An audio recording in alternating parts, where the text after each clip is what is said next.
Oi pessoal, esse vídeo é um relato dos aprendizados que eu tive quando eu decidi olhar de frente para os abusos sexuais que eu sofri. O que é olhar de frente? É parar de esconder esses acontecimentos. Esconder da minha família, dos meus amigos, dos próprios abusadores, mas principalmente de mim mesma. Quando eu passei a olhar para isso, a aceitar que os abusos realmente aconteceram e eu comecei a tratar esses traumas com algumas terapias, a minha vida deu uma guinada. E eu espero que a minha história possa te ajudar caso você também tenha sofrido algum abuso. Antes de tudo, eu quero deixar bem claro que eu não pretendo de forma alguma incentivar os abusos como forma de evoluir. A intenção aqui é mostrar por meio do que eu vivi, da minha experiência e não de teorias, que é possível sim não sentir vergonha, culpa, medo quando se fala sobre o abuso. E que também é possível utilizar esse acontecimento traumático em benefício próprio. Ter como se melhorar através das experiências dos abusos não é uma desculpa para fazê-los mais. É sim uma luz no fim do túnel, uma esperança de ressignificação para quem já passou por uma experiência dessa e que só vê escuridão nisso tudo. Mas para ressignificar algo, o que é preciso? Olhar a situação de outro ângulo. Então o que eu te peço é que você abra a sua mente para perceber que existem várias formas de ver a mesma situação e que isso não invalida nem a minha nem a sua visão. Esse é o exercício que eu proponho que você faça aqui nesse vídeo a partir de agora. Porque o que eu já vou começar dizendo talvez seja meio polêmico, que é que eu não me considero vítima de nenhum dos abusos que eu sofri. E nem considero os abusadores como culpados. Como assim, Tati? O que você tá falando? Calma, eu também não tô dizendo que eu sou culpada pelos abusos. O que eu enxergo é que eu sou responsável, mesmo que inconscientemente, por tudo o que acontece comigo. Assim como os abusadores também são, pelo que acontece com eles. Se eu me considerasse uma vítima, eu provavelmente ia ficar presa só na questão de culpar o outro. E isso ia tirar o meu poder de ação para resolver esse trauma. Eu não ia conseguir olhar para todos os aprendizados e benefícios que eu pude tirar dessa situação. Eu vou explicar melhor por que eu me vejo como responsável pelos abusos que eu sofri. Quando eu não olhava para os abusos que eu sofria, eu vivia e eu fingia que não era comigo, por vergonha, por medo de encarar e às vezes por desconhecimento de que era um abuso mesmo, o que acontecia? Eles se repetiam. A primeira vez que eu fui abusada foi na infância, quando eu tinha 9 anos. Eu nem entendia o que estava acontecendo, eu não contei pra ninguém e segui a vida. Quando eu era adolescente, eu sofri outro abuso. E naquela época eu já sabia que era um abuso, mas eu tinha muita vergonha de falar. Então, de novo, eu fingia que não tinha importância, que não era comigo e botei pra debaixo do tapete. Não olhava. Quando adulta, eu sofri outro abuso. E aí foi que eu resolvi olhar pra questão. E quando eu olhei, sabe o que eu descobri? Que não era só comigo que a situação se repetia. Quando eu falei dos abusos abertamente, eu descobri que várias pessoas da minha família também tinham passado por abusos. E foi aí que eu vi que ser abusada era um padrão energético que fazia parte da minha família por muito tempo. E que ele ia passando de geração em geração porque as pessoas eram abusadas e se calavam. Elas fingiam que não era com elas como eu fazia. E por que a situação vai se repetindo? Porque é uma energia presente na família que precisa ser resolvida. E isso não é só com abuso, tá? Existe padrão de tudo. Percebe aí qual é a situação ou qual é o hábito que vai se repetindo na sua família. Eu vou dar 2 exemplos só para você ter uma ideia. É um padrão na minha família que o primeiro casamento sempre acabe. Outro padrão é nascer só neta mulher. E é importante lembrar que padrões são energias que podem ser positivas ou negativas, mas elas estão ali por algum motivo. E por que eu aceito que o padrão se manifeste na minha vida? A constelação familiar, que é uma técnica terapêutica, entende que quando a gente nasce é como se a gente assinasse um contrato de lealdade com os padrões do sistema da nossa família, porque a gente quer pertencer. E aí nos tornamos leais a esse sistema, para sentir que fazemos parte. E é por isso que repetimos os padrões. Tudo isso inconscientemente, claro, mas uma vez que eu torno o padrão consciente, eu posso trabalhar esse padrão e escolher se eu quero me libertar disso ou não. Quando eu me coloco no papel de vítima e o outro no de culpado, além disso não resolver nada, eu não consigo olhar para esse padrão. Porque eu acho que eu só tenho azar, que as coisas só acontecem comigo. e que tudo acontece por acaso e não por uma razão. Quando eu me coloco como responsável, eu resolvo. E por que eu sou uma das responsáveis pelos abusos que eu sofri? Porque eu inconscientemente assinei esse contrato com a minha família. E eu passei a carregar uma energia de ser abusada que a minha família tinha. E essa energia começou a atrair pessoas com energia de abusadores. Então, se essas energias apenas se atraem, não existe culpa, não existe vítima, existem responsáveis. Tanto eu quanto os abusadores somos responsáveis pelo ato do abuso ter acontecido. Porque até então, ninguém, nem eu nem eles, tinha olhado para esse padrão que as nossas famílias carregaram e nos passaram. Então, Tati, quer dizer que quando eu olho para o padrão, ele deixa de existir? Olhando e trabalhando ele, sim. Eu vou dar um exemplo muito claro e prático disso. No dia que eu falei dos meus abusos para minha mãe, ela também olhou para algumas situações que tinham acontecido com ela. E nessa época, ela estava vivendo um relacionamento abusivo. E ela já tinha tentado terminar esse relacionamento várias vezes, mas sempre acabava voltando. Todo mundo da família perguntava: o que você vê de bom nesse cara? E ela não sabia responder. Mas ao mesmo tempo, ela também não conseguia acabar, ela estava presa naquilo dali. E depois que eu contei a minha história dos abusos e ela olhou para a situação dela, 3 dias depois ela acabou o relacionamento, mas de uma maneira tão fácil que me impressionou. Ela chegou e me contou: filha, acabei com fulano. Simples assim. Falou sem chorar, sem sofrer, leve, decidida, determinada. Eu perguntei: por quê, mãe? O que ele fez dessa vez para você tomar essa decisão? Ela disse: nada. Eu só não vi mais sentido em estar com ele. Minha mãe, assim como eu, carregava inconscientemente o padrão familiar de ser abusada. Por isso, ela atraía pessoas que a abusavam.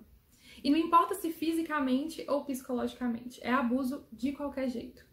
E aí, quando ela tornou esse padrão consciente, quando ela olhou para essas situações que estavam escondidas debaixo do tapete e trouxe isso à tona, chorando, liberando, trabalhando para tirar esses registros do corpo dela, ela não precisou mais atrair essas pessoas abusadoras. E aí ela se liberou do padrão. O Bert Hellinger, que é o criador da constelação familiar, dizia que os sofrimentos familiares são como elos de uma corrente que se repetem de geração em geração, até que alguém tome consciência disso e transforme a maldição em bênção. Eu não enxergo como uma maldição, mas como uma energia que precisa ser resolvida mesmo. O abuso em si já é o próprio alerta que se tem para dar uma dica de que essa questão precisa ser resolvida. É tipo: ei, isso está acontecendo com frequência na família, alguém olha para mim, bora falar sobre isso, bora abrir o jogo. Mas se todo mundo passar por essa situação e se calar, isso vai se repetir. Eu vou continuar carregando a energia de ser abusado e continuar atraindo pessoas que carregam a energia de serem abusadores. Isso vai se repetir tanto na minha vida quanto na vida dos meus descendentes, das pessoas que vão nascer depois de mim. Os filhos, os netos, os bisnetos, sobrinhos, até alguém olhar, certo? Eu vou contar primeiro como foi o meu processo de conseguir olhar para os abusos e as formas que eu consegui trabalhar com eles. E aí, em seguida, eu conto quais foram os aprendizados que eu tive com tudo isso, tá? Bom, eu ignorei todos esses abusos que aconteceram comigo sem falar sobre isso com ninguém até eu fazer 30 anos. E sabe o que aconteceu nessa época? Eu deixei de tomar anticoncepcional hormonal, que eu usava desde os 13 anos. Os hormônios, eles me bloqueavam totalmente para eu trabalhar qualquer história dessa. E aí, quando eu parei, nem era essa a intenção, mas o impulso de olhar para essas histórias veio naturalmente, como uma consequência da limpeza de libertar o meu corpo da prisão dos hormônios.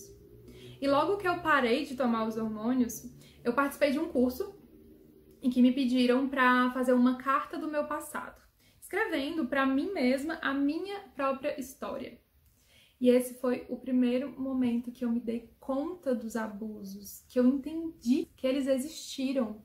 Sabe, caiu a ficha, assim, que eu realmente tinha passado por isso e que eles tinham me afetado, que não era uma coisa boba, que eu podia fingir que já tinha passado e pronto. Não. E aceitar isso me doeu profundamente.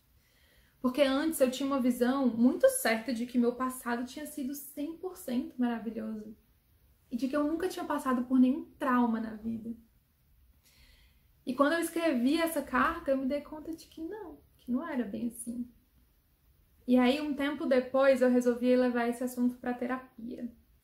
Me deu vergonha, me deu medo de acessar tudo aquilo e de entrar numa escuridão sem fim. Eu passei metade da sessão em silêncio, olhando pro chão, parada, e outra metade só chorando. Foi muito doloroso falar, mas também foi necessário, porque eu sentia que isso ia digerindo aos poucos. E aí, um tempo depois, eu fiz uma sessão de terapia tântrica, e foi aí que isso tomou uma maior proporção na minha vida. Porque o que até então estava só na mente, nesse momento foi pro corpo. E nessa época, eu ainda não tinha contado pra ninguém dos abusos, só tinha falado na terapia mesmo. E aí, lá na sessão de terapia tântrica, o terapeuta falou: Tati, é muito importante que você bote isso pra fora, que você conte pra sua família tudo isso que aconteceu, porque segurar tudo isso dentro de você tá te gerando vários problemas. Mas eu neguei prontamente quando ele sugeriu isso, me deu até vontade de rir. Eu devo ter rido, na verdade, porque na minha cabeça aquilo não tinha a menor possibilidade de acontecer. Eu dizia assim: as pessoas não vão dar conta. Imagina a minha mãe sabendo disso, ela não merece saber disso. Eu consigo lidar com isso sozinha, pode deixar. E eu saí da sessão certa disso, de que eu não precisava falar pra ninguém. Mas exatamente uma semana depois, eu simplesmente vomitei pra minha família tudo o que tinha acontecido. E eu digo vomitei porque surgiu de repente, eu não planejei falar. Eu simplesmente acordei um dia e meu corpo implorou pra expulsar tudo aquilo. E eu só abri a boca e deixei sair. Foi um movimento natural, que foi consequente da terapia tântrica, que tirou tudo aquilo do meu corpo, quis expulsar tudo. Então eu comecei contando para algumas pessoas da minha família e logo eu senti a necessidade de expor isso nas redes sociais. Eu escrevi um texto e coloquei lá no Instagram. Naquela época eu não sabia muito bem por que eu estava falando, eu só precisava falar. O meu corpo estava me exigindo isso, então eu falei, eu deixei sair. E aqui entra o primeiro ponto positivo que aconteceu depois de eu ter encarado os abusos de frente e ter falado sobre isso abertamente. Eu recebi muito apoio. E eu pude enxergar o meu valor através desses apoios. Eu recebi apoio e acolhimento da minha família, dos meus amigos, de conhecidos, de desconhecidos nas redes sociais. E isso realmente fez toda a diferença. Eu não teria dado conta de suportar falar sobre isso sem apoio, ou se alguém tivesse duvidado de mim. Eu vou contar um exemplo de apoio que foi essencial, do meu pai, que foi a primeira pessoa a saber dos abusos. Além dele ter focado no que importava, como ter dito que não queria nem saber o que essas pessoas fizeram comigo, mas sim que ele queria saber do que eu precisava agora, naquele momento. Além disso, ele também me contou uma história. Eu e meu pai, a gente sempre morou em cidades diferentes.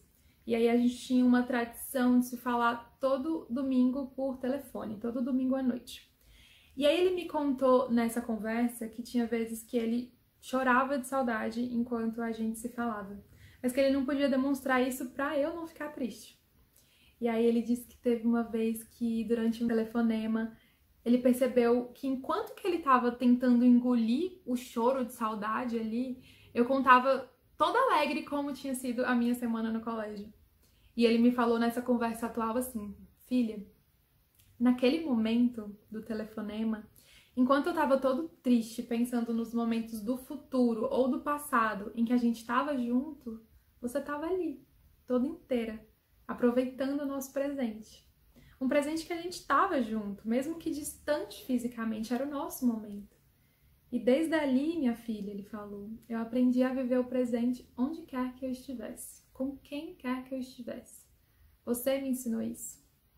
Você agora aqui nessa conversa tá me ensinando muito. Mas você já me ensinava desde pequenininho. E essa história, que nem teve nada a ver com abuso, foi o apoio que fez toda a diferença. E que me tirou um peso enorme que eu carregava por ter sido abusada. Porque existe esse peso. A gente se sente um lixo quando é abusada. A autoestima vai lá pra baixo. É uma sensação de que o seu próprio corpo não te pertence. A gente perde o valor de si mesma e nem sabe disso. E meu pai, com essa história, e também vários outros apoios que eu recebi, me fizeram enxergar o meu valor de novo. Segundo ponto positivo, a relação com o meu corpo mudou. Eu passei a ouvi-lo, a prestar atenção nele, a entender os sinais que ele dá, o que eles querem dizer. E principalmente confiar nesses sinais. Antes eu costumava fazer o que a mente queria. Eu era bem racional. Quantas vezes eu quebrei a cara? Várias. Depois que eu tirei do meu corpo o peso dos registros dos abusos, ele começou a ficar leve e conversar comigo. Foi então que eu aprendi a dar voz para minha intuição, que não vem só de um insight, muitas vezes vem do corpo mesmo. Então hoje em dia, quando eu preciso tomar uma decisão, eu pergunto pro meu corpo o que ele acha disso. Por exemplo, se eu tô em dúvida entre duas opções, eu penso em uma das opções, já me imagino fazendo isso com todos os detalhes, como se isso já estivesse acontecendo. E aí eu presto atenção na reação do meu corpo. Como que ele reage? Ele tá teso? Ele tá relaxado? Ele tá angustiado? O dente travou? A respiração tá leve? Aí eu faço a mesma coisa com a outra opção. E eu observo essa reação. A opção que o meu corpo reagir melhor, eu escolho. E tem dado muito certo. Meu corpo fala comigo toda hora. Hoje ele é livre para isso. Quanto mais eu dou espaço para ele falar, mais ele fala. E quanto mais ele fala, mais eu vejo o quanto ele é inteligente. E eu tenho prazer de ouvi-lo. Outro ponto em relação ao meu corpo que mudou foi o fato de se tornar mais fácil tocar nas pessoas e me permitir ser tocada. Antes eu conseguia fazer isso de uma forma natural só com os namorados. E olha lá. Pra eu dar um beijo na bochecha da minha família quando eu chegava em casa, por exemplo, era uma tortura. Eu não gostava de toque, eu não me sentia bem com isso. Minha avó dizia que tinha que sempre pedir beijo, que nunca partia de mim. Na verdade, eu ainda tenho um bocado pra melhorar nesse aspecto, mas antes eu ficava totalmente tesa quando alguém tocava em mim. Era muito desconfortável.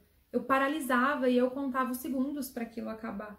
Da mesma forma que eu reagia durante os abusos. Hoje não, hoje carinho já é bem-vindo. Terceiro ponto de aprendizado, talvez o maior deles, a minha comunicação. Depois que eu falei sobre os abusos, eu senti que uma grande bola de pelo tinha saído da minha garganta. E isso liberou espaço para outras coisas passarem. Desde pequena, eu sentia uma dificuldade muito grande para me expressar oralmente. Minha forma de comunicação preferida era a escrita. Se eu brigava com alguém, eu mandava uma carta para fazer as pazes.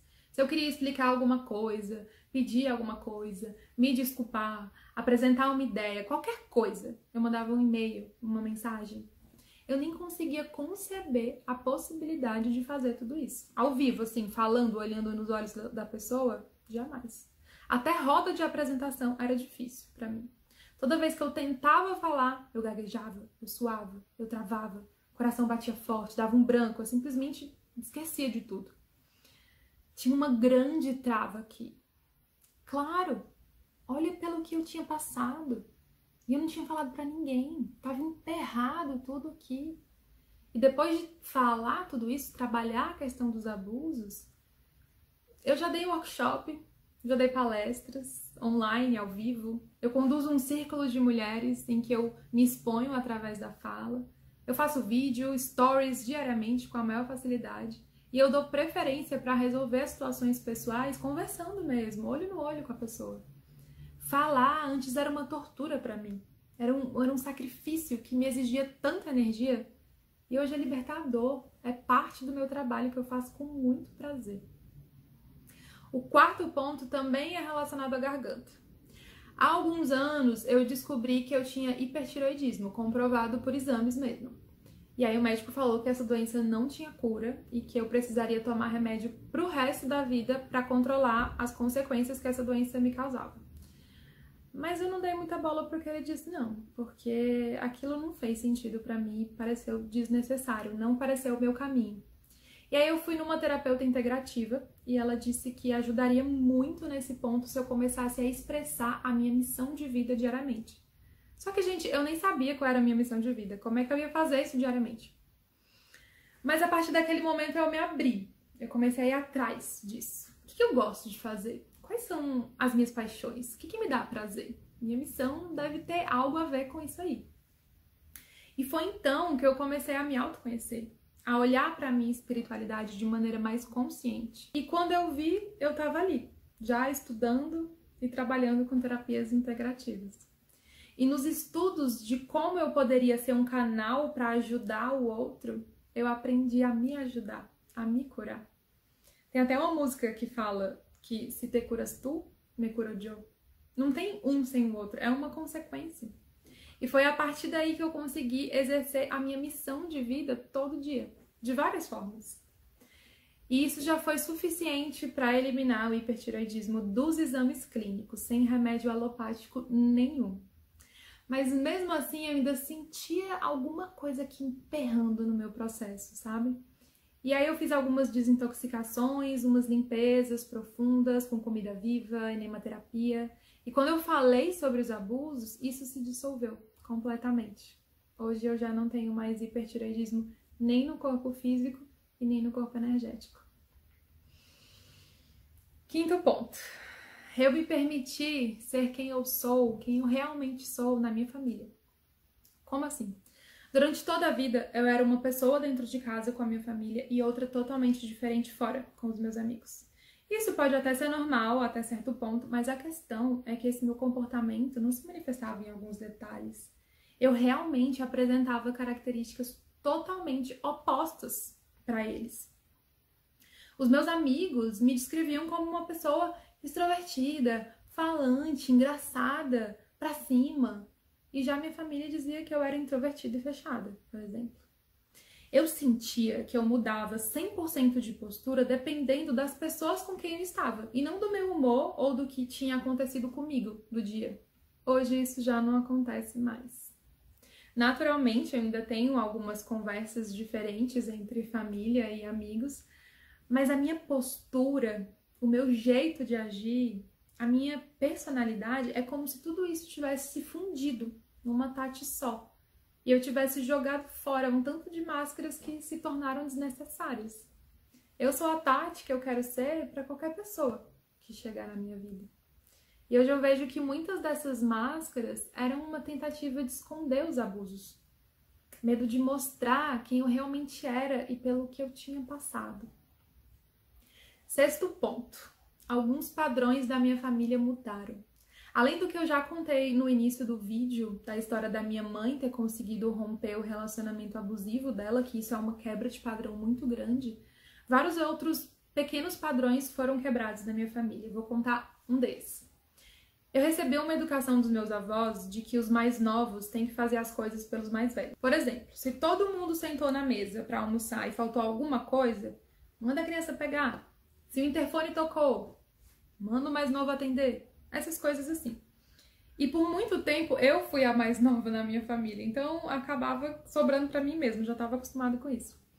E aí teve um dia depois que eu já tinha falado sobre os abusos, que eu tava com a minha família na mesa, todo mundo sentado pra comer, e eu sentia a falta do sal. E antes que eu me levantasse, o meu avô saiu da mesa, foi na cozinha, pegou o sal, deu a volta na mesa e me deu o sal. Pode parecer algo muito pequeno para você que está ouvindo isso, mas foi um gesto tão grande para mim. Porque apesar de eu não ser mais criança, eu sou mais nova que ele, então pela regra da casa, pelo padrão ensinado, ainda seria o meu dever pegar o sal, mesmo que não fosse para mim. E na verdade ele que pegou, sem eu nem pedir, e sendo para mim. Eu senti que ter falado sobre os abusos me tornou mais humana, sabe? Mais vulnerável. E sabe o que acontece quando a gente se mostra mais vulnerável? As outras pessoas se tornam mais sensíveis e se permitem ser mais vulneráveis também. E com isso, vai indo embora um monte de máscara, um monte de padrão desnecessário. Eu percebi isso com muitas pessoas da minha família. E são por todos esses pontos que eu entendi, não pelo racional, mas por aqui, ó, pelo coração, que eu não preciso perdoar quem me abusou. Na verdade, eu agradeço. Eu até já coloquei mentalmente as 3 pessoas que me abusaram na minha frente e eu falei com muita verdade que eu os liberava de qualquer culpa. Porque culpá-los, além de não resolver nada, também perdura a minha relação com eles. Eu não quero mais manter, eu libero. Mas eu não libero com raiva, com mágoa, eu libero com muita gratidão por eles terem me trazido a oportunidade de eu dissolver esse padrão tão presente em mim e na vida da minha família. Porque se eu não tivesse passado por esses abusos, eu não teria resolvido nada. Mas outras pessoas poderiam passar e não olhar. Mas eu passei. E que bom que eu consegui olhar e consegui dissolver isso. Eu sou muito feliz e muito grata por essa oportunidade. E essa é a minha história com os abusos. O caminho que eu segui é bem pessoal. Não precisa ser o seu. As terapias que eu fiz não precisam ser as mesmas que você vai fazer. Mas eu desejo de coração que, se você também tiver passado por um abuso, que você olhe para esse trauma, que você faça o seu próprio caminho, que você consiga transformar essa dor em vários presentes para si mesmo. Você não precisa lidar com isso sozinho. Procura ajuda. Procura um psicólogo, procura um amigo, um familiar que você confie, algum profissional apto para trabalhar com isso. Mas não se esconde. Não adianta se esconder de energia. Não adianta tentar nunca mais se relacionar com ninguém para evitar outro abuso. Se você guarda essa energia com você de ser abusada, ela mais cedo ou mais tarde vai atrair uma situação de abuso de várias formas. Então olha para isso, dissolve esse padrão, libera. Dói olhar? Dói demais, eu sei que dói. Mas dói mais ainda ficar passando por essas situações várias vezes, não é? Daqui eu te acolho e eu te envio muita força e muita coragem para lidar com essa situação. E eu espero que esse vídeo tenha te ajudado de alguma forma. Obrigada a todo mundo que me ouviu até aqui.